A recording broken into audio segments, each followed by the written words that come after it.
Waiting. Oh, there we go. Welcome to the Firearms Insider Gun and Gear Review Podcast, episode 231. On this show, we strive to showcase gun reviews, gear, and anything else the gun enthusiast may be looking for.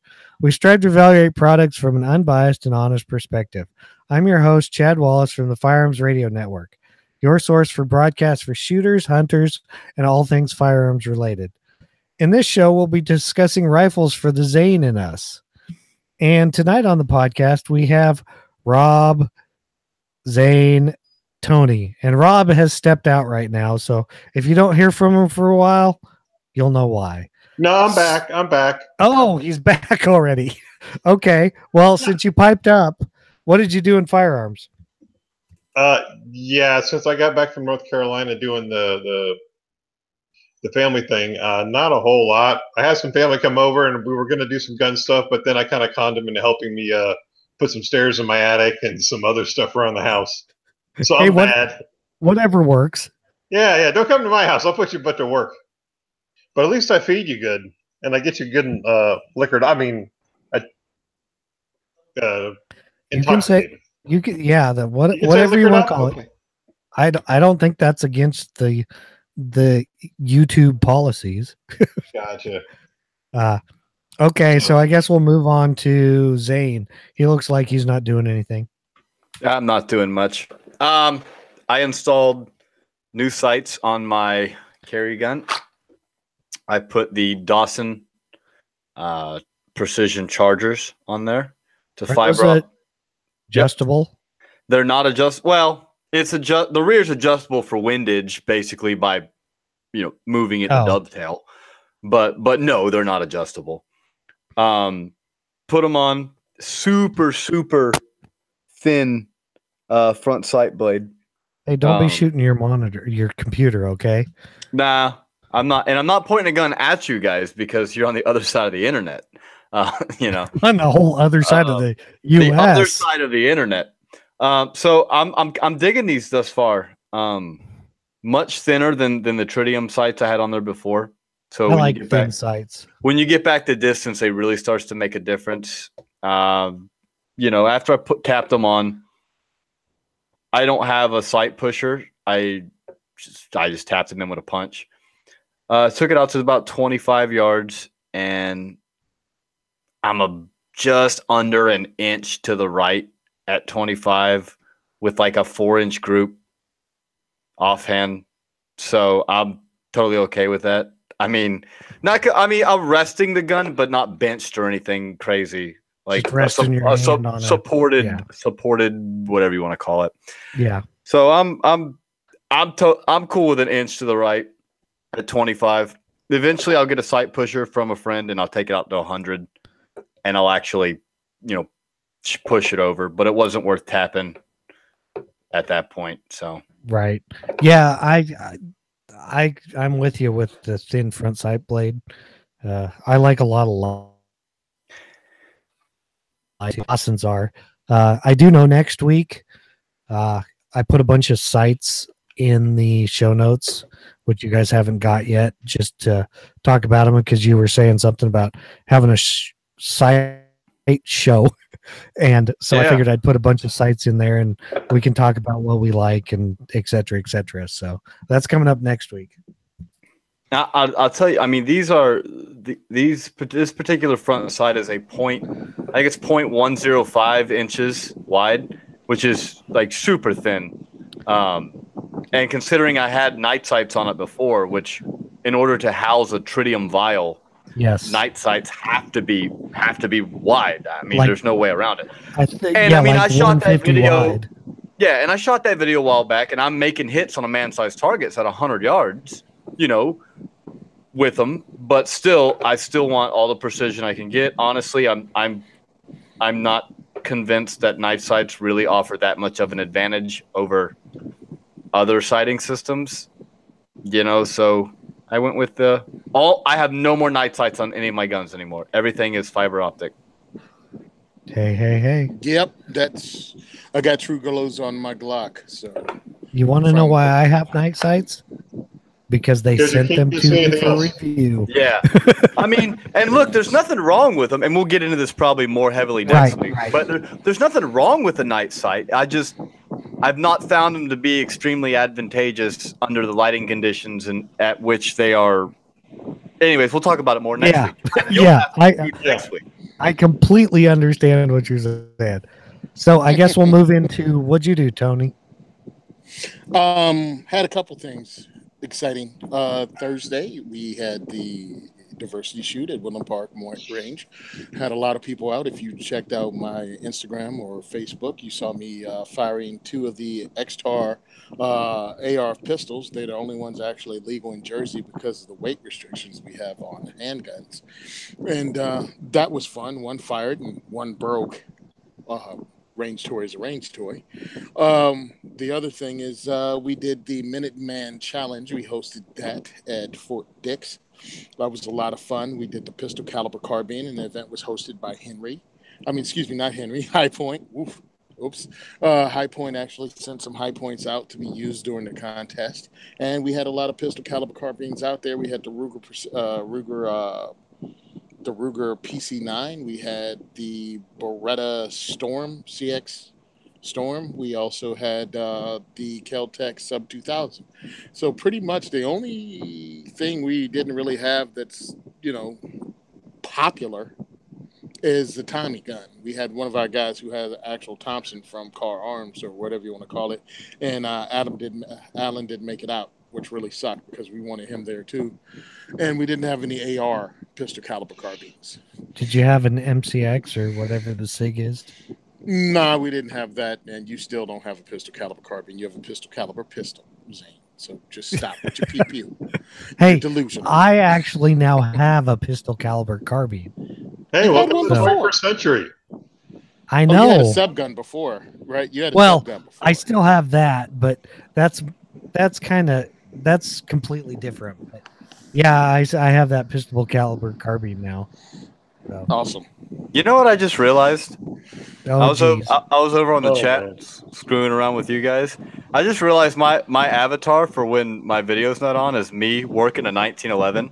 And as much as I love Glocks and talk all this up about Glocks and really crap on 1911s, I realized my main profile picture is me clearing a malfunction with a 1911. Wow, Zane. I didn't know that. I didn't even know that.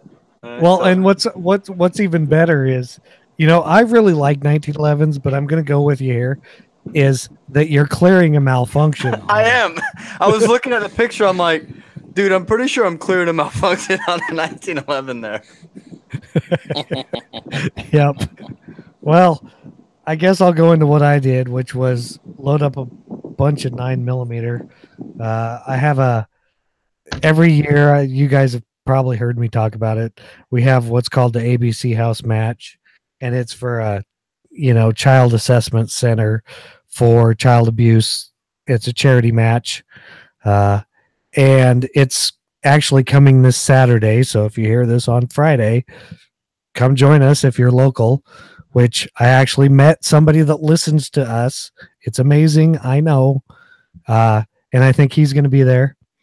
But I loaded up a bunch of ammo so I can shoot it.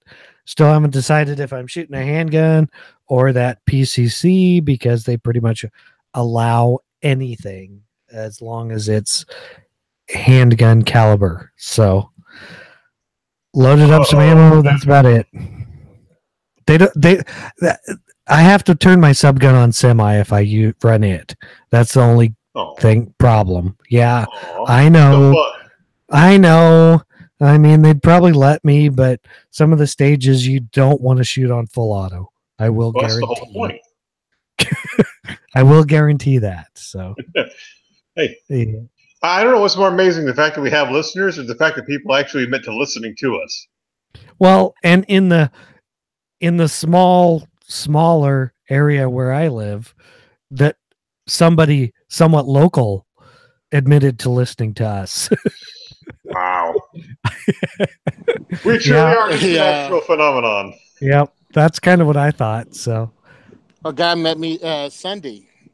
and said, "Hey, I listened to your podcast while I was at the range. I was, booking the lanes and everything, getting ready for the start of it." And he walked up to me because he recognized, I don't know whether it was my shirt or my pictures or whatever, but that was pretty cool. Was it our podcast or your podcast? I don't know. I was so dang giddy. Somebody actually recognized me from something I do that I didn't even bother asking. Yeah, I wouldn't have either. Well, our bandwidth sponsor is our buddies over at Patriot Patch Co. Even though they will not make us a Kilt in the Streets patch. Yeah, what's up with that? So they do have new patches for pre-order. And, of course, the Patch of the Month Club. The new patches for pre-order are the Lady Liberty Morale patch and the Firefly 3-pack limited edition patches. But, didn't they already make those patches? What are they doing? Just trying to get rid of them? Yes. I don't know what they're doing. We can't tell what they're doing over there because, it's in Illinois and we have no idea what's going on there. So, well, yeah. Ryan's in Washington, and unfortunately, marijuana is legal there, so we're not sure what he's doing either. I mean, it's kind of weird how, the Firearms Radio Network is based now in Colorado. We have people in Washington. I'm from Oregon. In Florida. Florida. No, you're missing it, right? Yeah. Okay. I'm not even going to say anything about the listener support program because it's probably not worth it.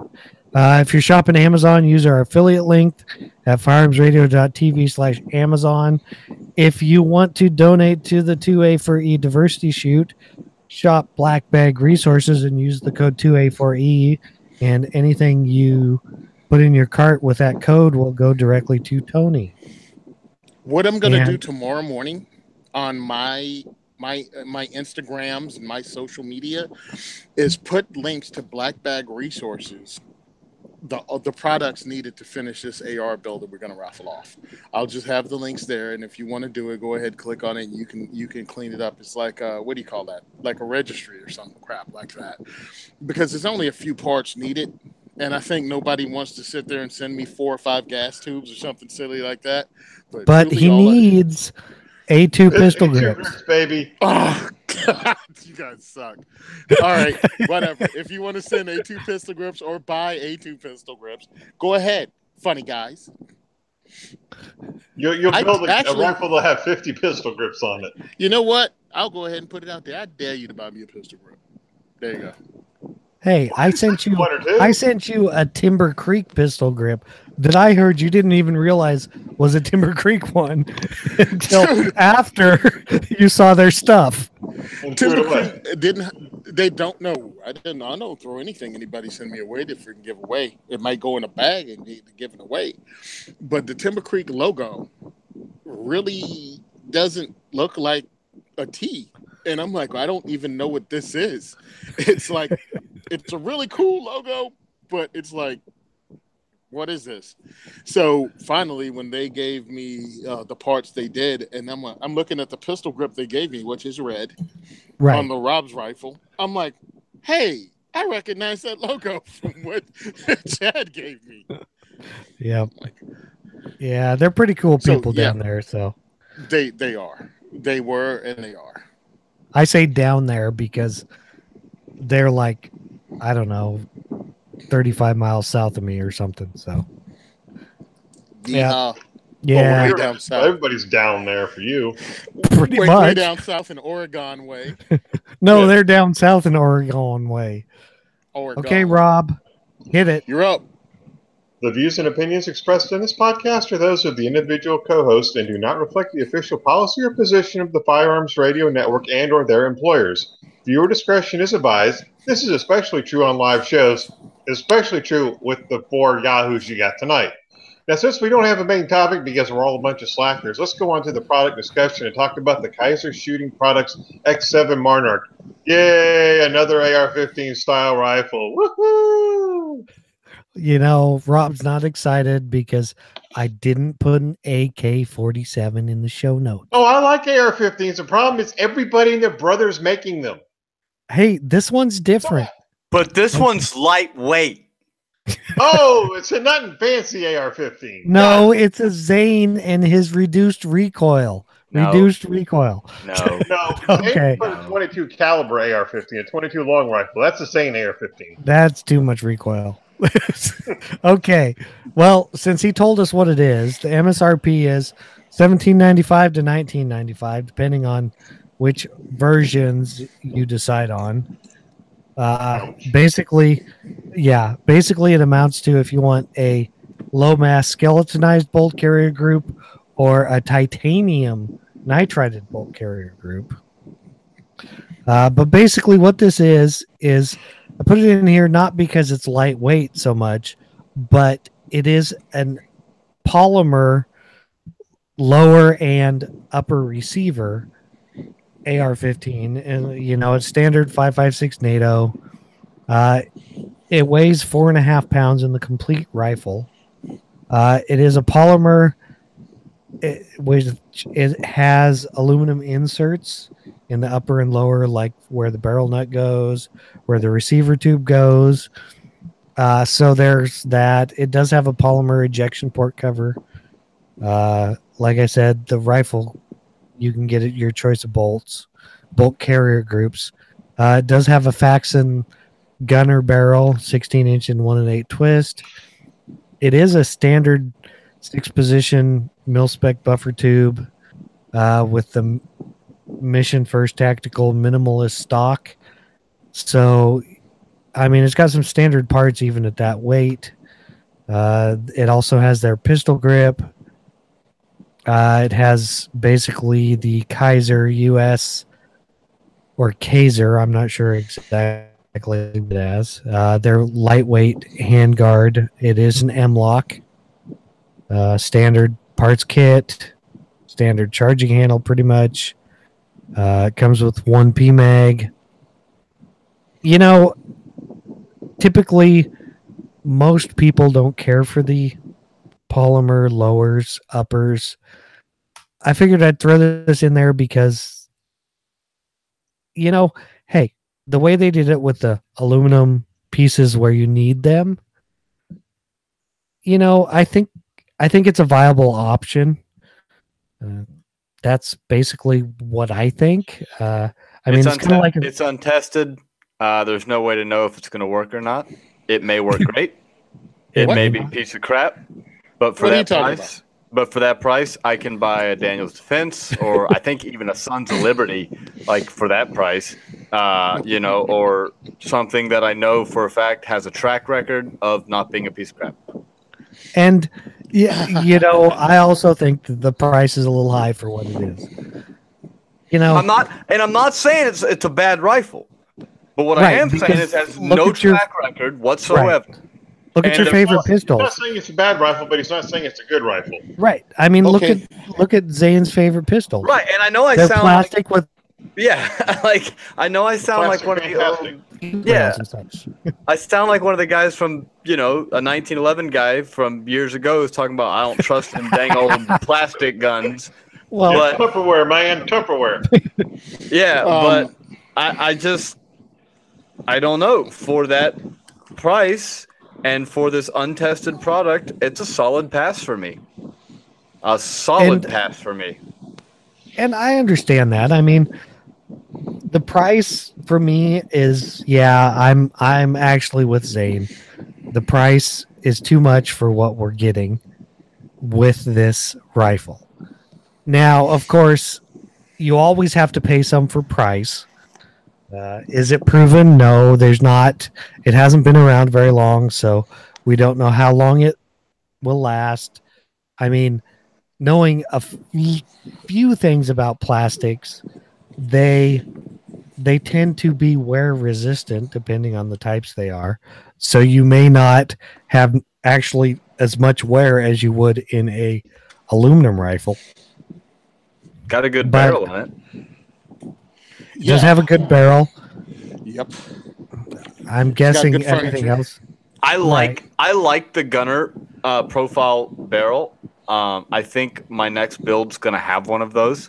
I was between that and like a pencil barrel, and I'm like, no, I'm gonna go with the gunner barrel. I think that's a good profile barrel, and I like Faxon products. I'm a big fan of all Faxon products. I'm actually I surprised have a gunner barrel here.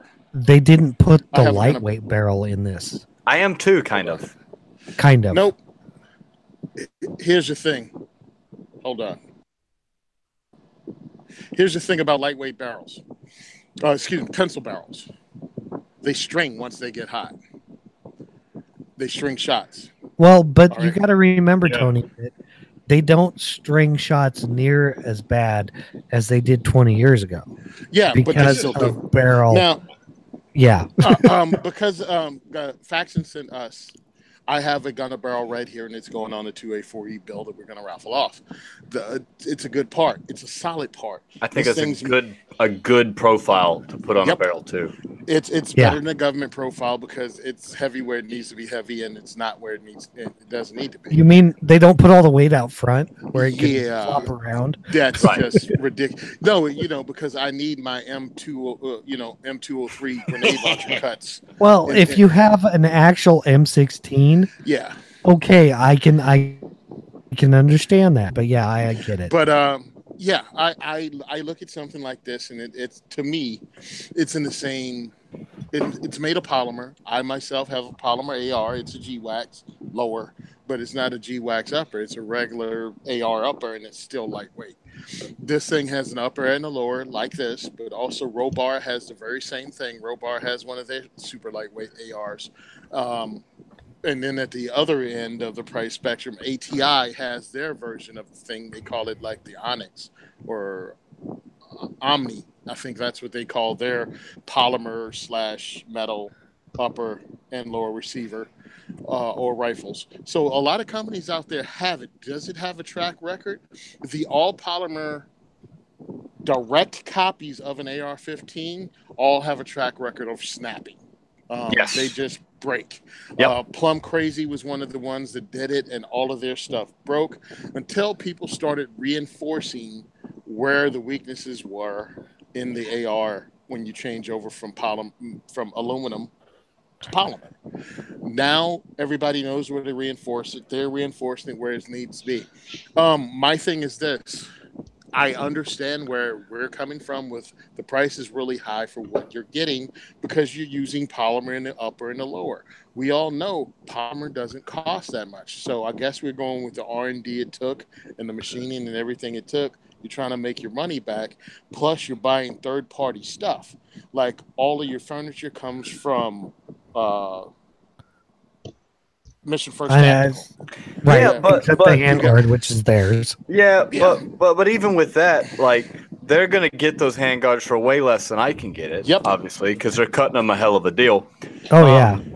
I think even the same rifle made with an aluminum, upper and lower. I don't see the price there.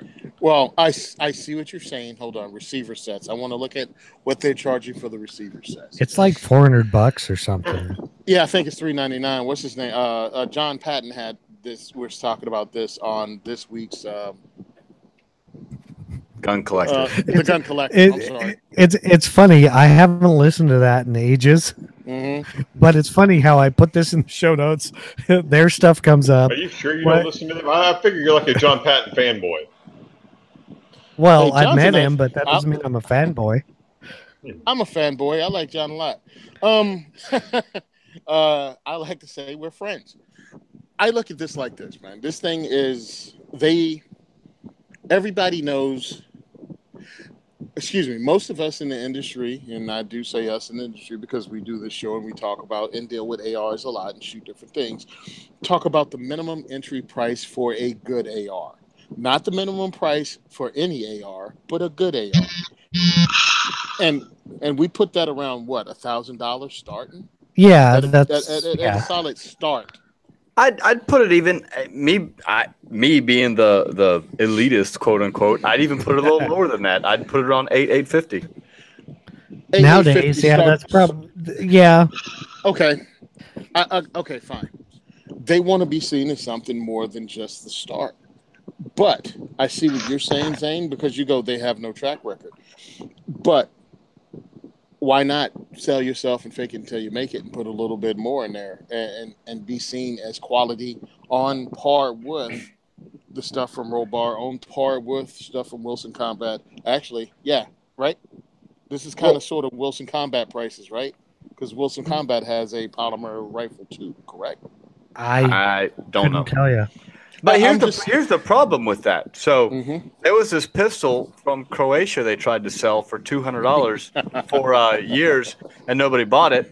And then Springfield bought the rights to it and slapped their name on it and jacked the price up. And all of a sudden, people went crazy over it and get super butthurt if you criticize it on the internet. So I don't know that. I mean, I understand where you're coming from, Tony, but I don't know that theory is a solid one. Now, if it's a theory just to make money, apparently that works. But yeah, I mean, what are we talking here? They have different kind of polymer, man. They use long and short thread polymer. I have no idea, man, because we deal with marketing all the time. Again, what's your track record? Now, I'm gonna throw something in here. Go ahead, man. I was reading up on their stuff with their long grain glass and stuff like that. Unfortunately, I guess for the consumer, we use glass filled nylon type polymers, plastics at where I work. And some of those things are practically indestructible. In fact, some of them, you literally drop them on the floor and they sound like you're dropping a piece of aluminum. Nice. So I don't know what exactly they're using, but I do know that some of these things are pretty darn strong. No, go ahead, Tony. I was listening to John Patton, and he said, hey, they said 50,000 rounds can go through this, and it has a 50,000 round count. I don't even know how he put it. Sean is the only person I know personally that put 50,000 rounds through his early Bushmaster AR. And we still running classes now. So 50,000 rounds is pretty decent, but most people won't shoot that many at all. Hell, most people won't even shoot 10,000 in their lifetime. Yeah. Most people will never shoot a barrel out. Period. Yeah, exactly. true. So I look at something like this going, hey, they can ask for what they want. Will they get it from me? No, I'm not dipping in my pocket for $1,700 to $1,900 for an AR because, well, I have a lot of other things to do with my money. And truthfully, again, that same price point we've already talked about. To build my AR that I put together with the G-Wax polymer lower, that came even during Sandy Hook, and that's when most of the parts came for that. And TJ and I sat on this show, on the after show, just him and I, and he got me to buy the upper for it. That TJ guy, who's that? Yeah, some French girl that used to be on the show. Oh, okay. Anyway, TJ convinced me to go ahead and finish the build, and I think total it cost me $600 during the Sandy Hook insanity. And the year after that, you know what I mean? So you can get in and still have a good rifle without dropping this much. What do you call it? The sum equal the whole? Is it worth it when you put all these parts on it?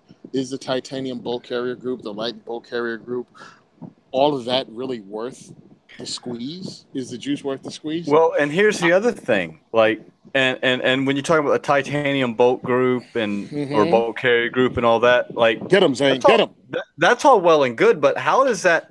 And I am not a gunsmith. I am not a armor, but have they done the research to figure out what the lighter weight bolt carrier is doing to dwell time? Have they adjusted the weight in the buffer? Have they because every time you start screwing with the weight of the internal components, you're screwing with how the operating system works. So, just be aware of that, people. Again, I'm no expert, but I know that's a thing. Right, because anytime you mess with weight, length, port size, all that stuff. Port size, gas system. Yes. You're dealing with dwell times, which is why like a mid-length is smoother than a carbine length with like a 16-inch barrel. Gentlemen. Yes. I'm going through the parts again. Dude, they have a mil-spec trigger on a $1,900 AR? Hey, Tony, I'm just saying Okay, for this money, I'm going with the Sons of Liberty. I'm going with the BCM. I'm going with the Daniels Defense. hey, I'm going no, with they didn't even go with a ALG like nickel boron coated 65, which is like their price probably $5 more. Fellas, look, again, Kaiser, I don't want a situation to happen with us with Diamondback and I get ambushed at a show. Oh man, no kidding. Because I forget what we say on this podcast. So I'll be as friendly as possible. You're asking for a lot of money for stuff that pretty much all of us have priced out on our own, building our own ARs. And you're kind of sort of coming up lacking with the quality we're getting for the parts that we're reading. Everybody agree with me on this? Yep. I 100% agree. And I'm with you, Tony. I don't want to come out and say this is a piece of crap, because we don't know. We haven't run it. Well, and I have with other products, because I'm quite certain those other products work. This one I have no idea, but what I do know is if someone gave me $2,000 and said, "Here, this is yours, but you have to buy a rifle with it," this ain't the rifle I'm buying. I am not seeing that either. And this is what I base it on. Based on lightweight, I can go with other companies. I can go with a Christensen Arms. It's about $2,000, if not a little bit more. I can go with a 2A armament. I can go with just a build from parts myself. I can go with something built by G-Wax with a pencil barrel.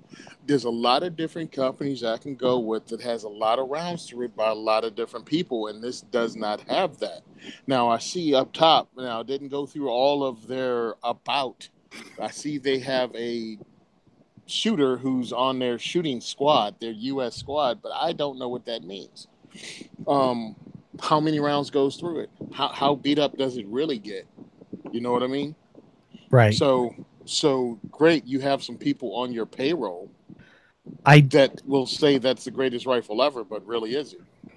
I do know that they say that because of their polymer, you pretty much don't really need lubrication.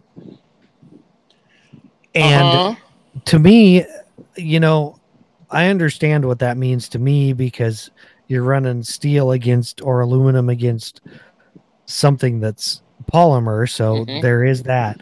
But, you still have to clean the gun, because it still is going to get dirty. Yes, granted, depending on the oil you use, it's not going to pick up dirt, but there's still carbon, there's still other stuff. So you're still going to have to clean the gun, which, okay, maybe it will work better with less oil.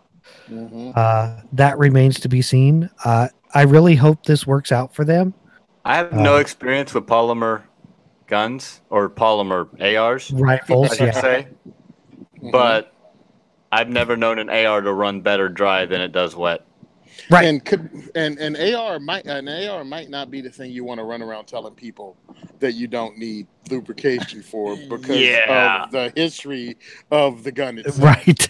And the thing is I give them props for, coming to market with these polymer parts, because, like Glock, when they first came out, I will say they had a big jump to try to get people to understand that, yes, these work.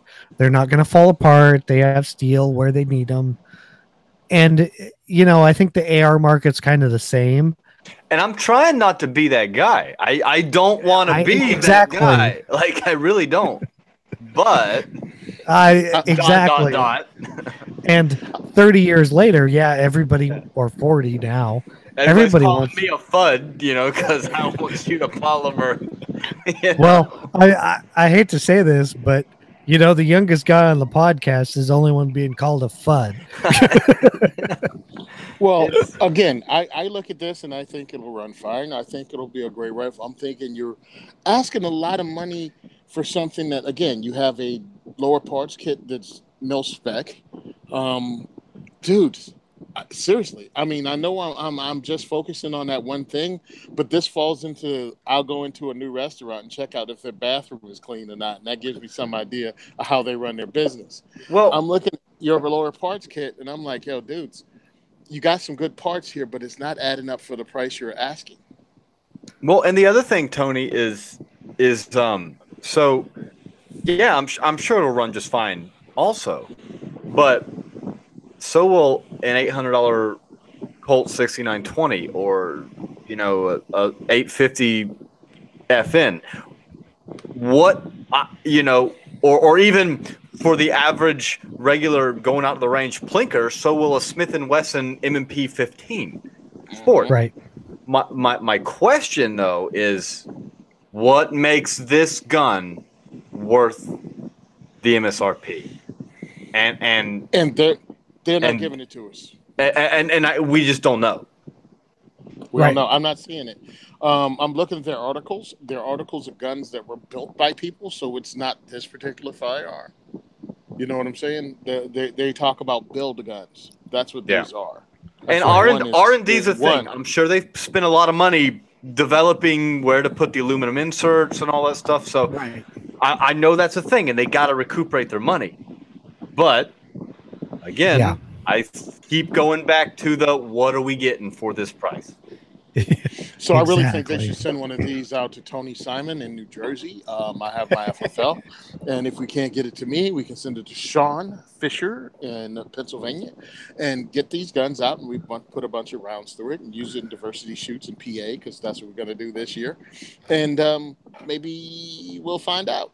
Hey, well, and Tony, sponsor us. And we did just start a revisited portion of the show, so for people's information. When we don't have a product review, if one of our reviewers, meaning me or these other two, whatever we want to call them, has updates on previous reviews that they have done, or just kind of something they want to speak about, we put that in the main topic. Instead of just product reviews, it's now updates on previous reviews. So, if Tony gets this, shoots a bunch, and then finds out something else, we now have a section for that. But of course, it's up to these people besides me to add it into the show notes so we know about it. No problem. Okay, now I'm still working on like 4 reviews. And the thing is, Zane, is I completely understand, because I have like 3 or 4 that I need to do. But as these guys don't see, but as you guys saw, my son just graduated high school, so I've been a little bit busy. So there is that. Yep. And now, since we have gone from polymer semi-auto, we are now going to a bolt action, maybe more Tony's alley. But Ruger brought out their 7717 in the 17 Winchester Short Magnum. It has an MSRP of $999, which almost made me, pass out or something, because this is a Ruger and it's got an MSRP of $999. And it's a rimfire. Exactly.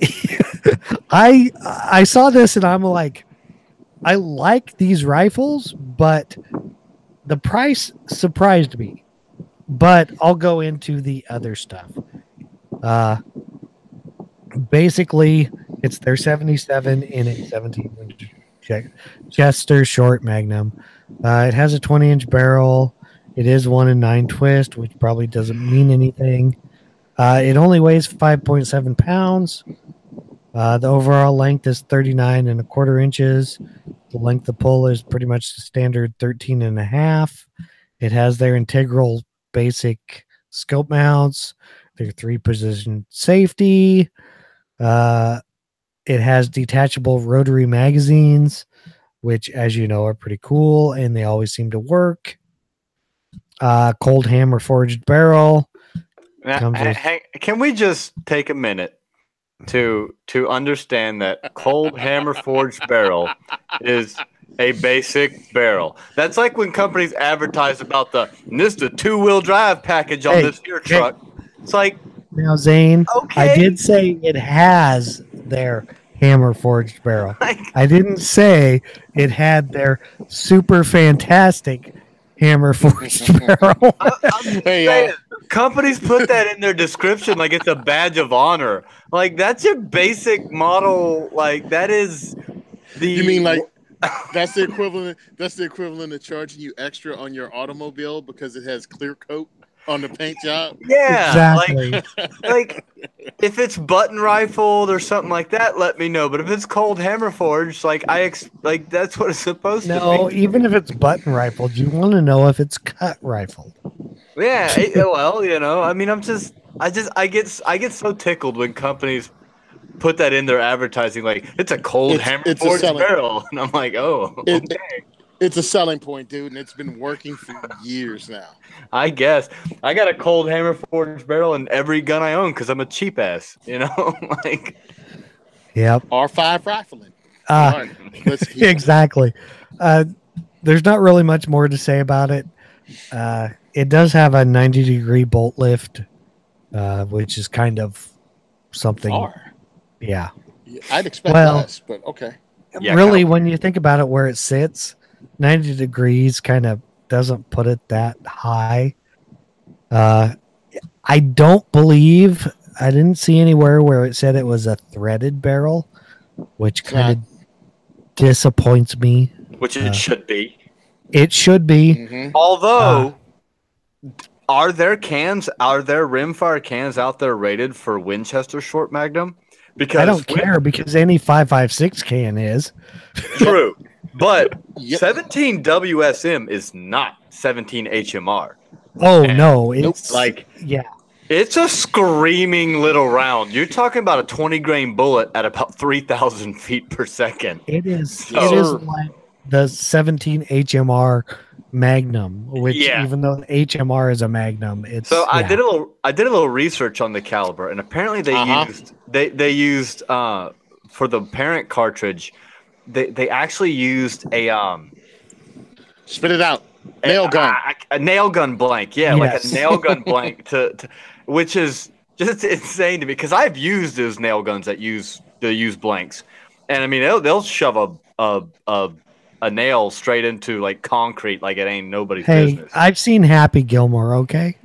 No, I've used them. Right? So, like this cartridge, I'm sure 17 WSM is. I've never shot one, but I'm sure it's just a joy to like shoot squirrels at like 500 meters or whatever. The thing is the 17 HMR is an awesome small varmint cartridge. Yes, and I've shot many of that. It's delightful. And that's the thing is 250 yards, you're doing good. So I'm guessing if you really know how to shoot this, I mean, you could shoot small varmints 400 yards probably without any problems. Well, you're looking at a heavier bullet going 500 feet per second faster. Right. And that's for that, unless you're using the 20-grain round. I love this show because it gives me a chance to run down the internet rabbit hole, and that's what I do with this. That's, I think, what we all do with this stuff. So I checked this out because, I fall in love with every new caliber for a second. So this is what this does. It does over 3,000 feet per second. What is it, 17 HMR? Yeah. Is that what we're talking? That has like a point blank range of like 100 yards. Right? Just like you're not, it's just a straight laser at 100 yards. You're pushing like 2,600 feet per second, I think, with that. Yeah, they're like 2750, some of them. This particular round has a point blank range of 169 yards. So what it means is after you get out past 300 yards, it's missing, the HMR is missing the squirrel at 300, and this is still nailing the squirrel at 300. So we're talking about groundhogs, we're talking about stuff like that, prairie dogs. So I'm watching a guy use a semi-automatic AR-15 I mean, even small coyotes and stuff. I mean, if you know what you're doing. Well, It's putting a minimum. Go ahead. Oh, I was going to say, as far as small coyotes, especially people that want to keep the pelt, Yep. A 17 is awesome. No matter, of course, the WSM is better than the HMR because it only puts a tiny, tiny hole in one side, and it typically does not go through. So you typically one little teeny hole in the pelt. And we're talking 400 foot-pounds here, depends on which round you use on it. So that's enough to put down a lot of small game, especially with something as precision as this. And we're talking about now 22 Plinkster, again, did not use this particular rifle, but he was using the Savage, and he was talking about a half inch at 100 yards out the box. Nothing else done to it, just put a scope on it. Now, people talk on the internet about 1-inch groups. Let's understand most people can't shoot a 1-inch group if their life depended on it. Nope. And this does it out of the box. All right, something else that I don't know if Zane found out about this model 77, right? That's what it's called.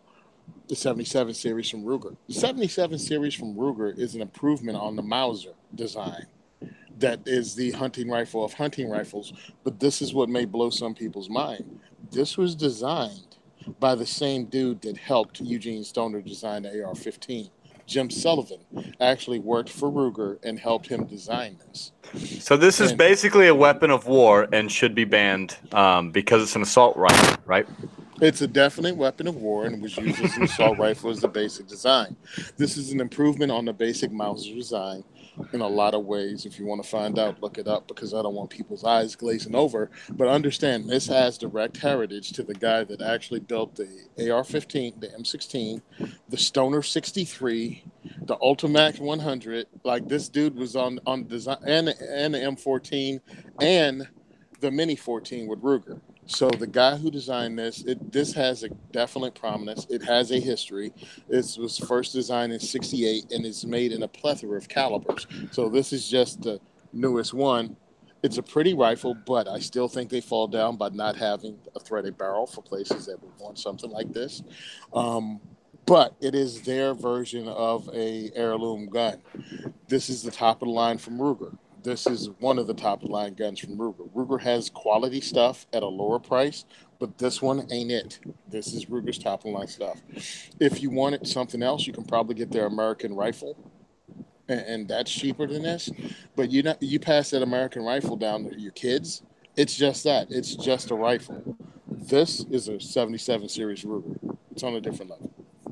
Yeah, I actually like that they did stick. They only put a 20-inch barrel on it, which you may lose a little bit as far as velocity, but it makes it something that you can actually take into the field without much trouble and actually shoot those varmints that you want to shoot. Now, the other kind of barrel they have is 24 inches, so it's not huge, but there is a significant difference between the 24-inch barrel and the 20-inch barrel. And exactly, and that's it's it holds 6 rounds, which kind of surprises me for the rotary magazine, but hey, it is what it is. I actually think this would be a great varmint rifle if you're into that. I do too, but there's no reason for it not to be threaded. Ruger totally missed the ball on that. And I've been very critical of Ruger products in the past. I've also been very, complimentary of other Ruger products in the past. Why is the barrel not threaded? One, and two, I do think the MSRP is a little high. I understand what you're saying, Tony. It's an heirloom gun. It's a 77 series, but I don't get the threaded barrel because on some of their less expensive models, like the American stuff, they are putting threaded barrels on them. Yeah. So you would expect this to be threaded also. I don't know if it's kind of some of that heritage thing. I don't know if it's the last bastion of Fuddism at Ruger or the holdout. Tony's new term, Fuddism. Fuddism. I like it. because the Fuddism is strong in this one. It's a classic design. I mean, that was their whole thing when they built this. The very initial thing when they built this was to make sure it kept this classic design. Even if you go through this stuff, they even have a Mannlicher European design. That's the point. But they're missing a boat in the modern times of not even giving you a choice of having a threaded option. I mean, That's at least if that's the case, though, make a thread protector that's the same exact finish and mates up so it doesn't look like it's threaded, right? I'm going to go with you there, Zane, because I have an old Remington 22 with like literally a 24-inch barrel, and I cut like 1.5 inches off of the barrel, threaded it, and then took that extra 1.5 inches and made a thread protector out of it. And when you screw it on, you cannot tell. If you beautiful traditional looking rifle. Exactly. But you screw that thread protector on, which is the end of the barrel. And I mean, I bored it out and everything, but you screw it on and you look at it and you can see the line, and that's it. And it's like they could have done that with this and made it look good. Yeah, and I mean, I get it. You know, dudes that want wood stocks don't want threaded barrels tracking, but I mean, not all of them though. You know? Here's something else. It's a pretty gun. It's a pretty gun. Why doesn't it have a target crown? Why doesn't it have a target crown on it? I'm just saying. Or does it, and they just don't say it? If you're gonna list all the options, you'd list that, dude. Yeah, that probably. Yeah, you're probably right. I mean, if you're bragging about the heat treat on the alloy and stainless steel, and if you're bragging, barrel. Yeah, exactly. I'd be worried about that, and I'd also be worried about the 90-degree bolt throw. In conjunction doesn't that seem with like a lot of bolt throw? Well, I'm looking at it, and it looks like it's a little lower than most bolts sit, but I'm still worried about it slapping some optics. Like if you put some stupid, ridiculous zoom optic on this because you're going the optic. Because you're old and you're going blind and you want to shoot small targets at a long ways away, like who this is designed for. I'm worried that bow handle at 90 degrees. I mean, we're just looking at pictures, but with a 90-degree throw, it might hit some optics. I can see that. Yeah. And of course, again, I'm old like Tony. I'm the young guy. Yeah, but I'm looking at it going, dudes, it's still a rimfire, a short overall length rimfire. You don't need that much throw, dude. It's not, I mean, it says Magnum, but it's not really that Magnum.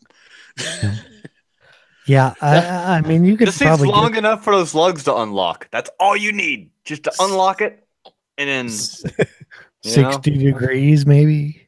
Yeah. Well, I don't know. Okay, it's pretty. It is pretty. It's pretty, but it needs a threaded barrel, and it needs take $150 off the MSRP, and then I think you got a winner. I exactly think you're right. I'm with you on that. So we actually have listener feedback this week, and it is from Greg. That's all we're going to say. It says, I really like your podcast, except for all the time spent episode after episode listening to Tony talk about his diversity shoot. I think the diversity shoots are admirable, and Tony deserves much credit for all he does to organize them. However, it's basically a local event in a gun-hating state, and frankly, I'm sick of hearing about it. Well, I'm glad, Greg, that you sent this to us. Kind of, because, I appreciate what Tony does. That's why we let him stick it in here every week. No, I meant kind of sent it to us. Yeah, well, that's irrelevant. Hey, as you probably know by listening, that once we get to listener feedback, you can pretty much turn the show off. I don't recommend you do that because you need to know where to send the feedback as opposed to sending it to the Firearms Radio Network. You need to send it to the Gun Gear Review at gmail.com. And by listening to the whole show, you understand that. But we like what Tony does. If you like what Tony does, maybe there's other states that need these kind of things also. Even if they're in a gun loving state, they still could use diversity shoots like Tony does. That's about all I have to say about it. Yeah. Yeah, that was great. I mean, I see where old boy's coming from. It's a local event, but you know what? Ain't nobody else doing them. So, and it's not like every time we talk about what we did in guns, Tony talks about what he did in the diversity shoot. But hey, Greg, start your own diversity shoot, and you can advertise on here every week too. All right, I got this email, and I was trying to figure out how to react to it, only because it came off kind of like I'm sick of it. I'm like, okay, hey, you can be sick of it. I totally understand where you're coming from. I come on every week and I talk about this because that's the only purpose of me being on this show. I could have something else to do. I also have the Second is for Everyone podcast. I could also have something else to do that day.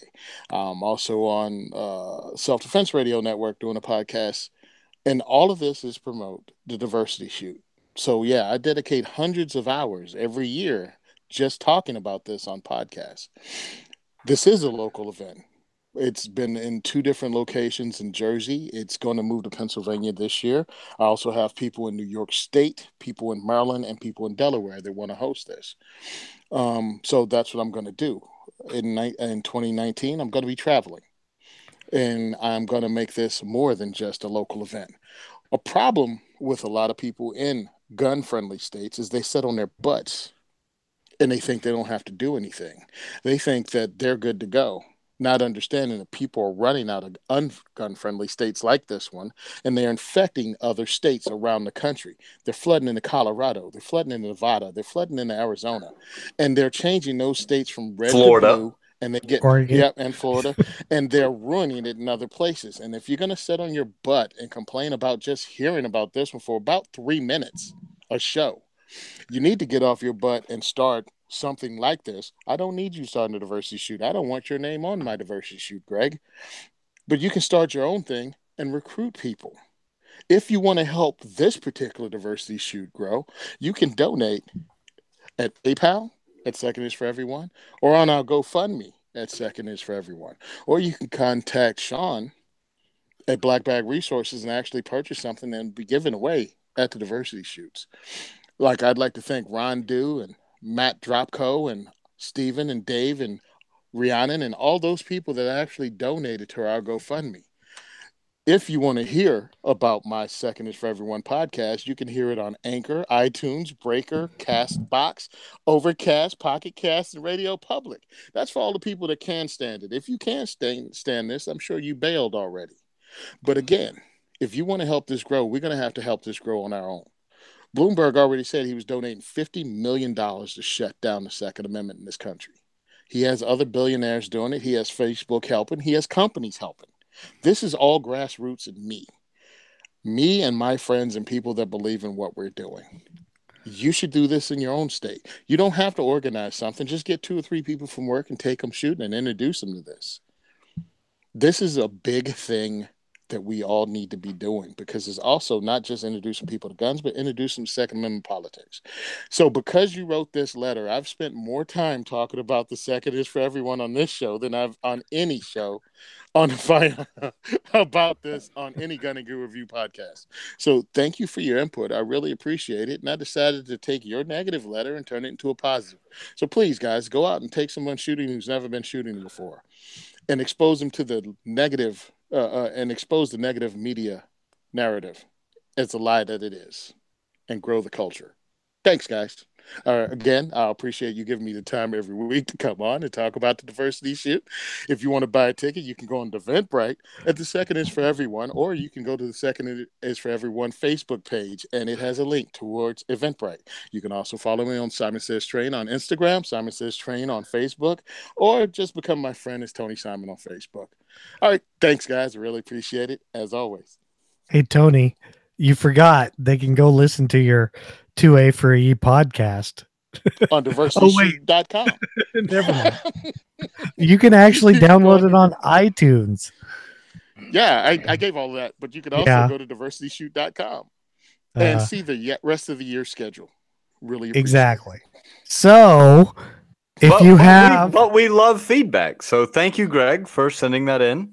So send questions, comments, or feedback to gungearreview@gmail.com.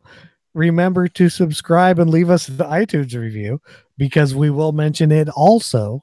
Check out all the other shows on the Firearms Radio Network at firearmsradio.tv. Be sure to visit the Firearms Insider for reviews and industry coverage. Check us out on Facebook because Ed can't seem to figure out where we're at. I was going to say the same thing. And follow us at Firearms Insider on Instagram. And thank you for listening to the largest pound for pound podcast on the network. And we are out. Bye, Felicia.